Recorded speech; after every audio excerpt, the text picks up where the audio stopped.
KSRTC ಬಸ್ಗೆ tipper ಡಿಕ್ಕಿ ಹೊಡೆದ ಪರಿಣಾಮ ಮೂವರು ಸ್ಥಳದಲ್ಲೇ ಮೃತಪಟ್ಟಿರುವ ಘಟನೆ ವಿಜಯಪುರ ಜಿಲ್ಲೆಯಲ್ಲಿ ಇಂದು ನಡೆದಿದೆ. ಮೃತರನ್ನ ಟಿಪ್ಪರ್ ಚಾಲಕ ಅಶೋಕ, ಅವರ ಪತ್ನಿ ರಾಧಾಬಾಯಿ ಹಾಗೂ ಕೆಎಸ್ಆರ್ಟಿಸಿ ಬಸ್ ಚಾಲಕ ಹನುಮಂತ ಛಲವಾದಿ ಎಂದು ಗುರುತಿಸಲಾಗಿದೆ.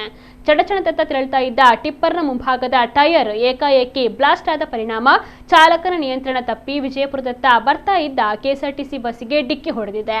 ಡಿಕ್ಕಿಯ ರಭಸಕ್ಕೆ ಎರಡು ವಾಹನಗಳ ಮುಂಭಾಗ ಸಂಪೂರ್ಣವಾಗಿ ನಜ್ಜುಗುಜ್ಜಾಗಿದ್ದು ಮೂವರು ಸ್ಥಳದಲ್ಲೇ ಸಾವನ್ನಪ್ಪಿದ್ದು 10ಕ್ಕೂ ಹೆಚ್ಚು ಪ್ರಯಾಣಿಕರು ಗಾಯಗೊಂಡಿದ್ದಾರೆ. ಗಾಯಗೊಂಡ ಪ್ರಯಾಣಿಕರನ್ನ ಆಸ್ಪತ್ರೆಗೆ ದಾಖಲಿಸಲಾಗಿದೆ. ಘಟನಾ ಸ್ಥಳಕ್ಕೆ ಪೊಲೀಸರು ಭೇಟಿ ನೀಡಿ ಪರಿಶೀಲನೆಯನ್ನ ನಡೆಸಿ ಪ್ರಕರಣವನ್ನು ದಾಖಲಿಸಿಕೊಂಡಿದ್ದಾರೆ.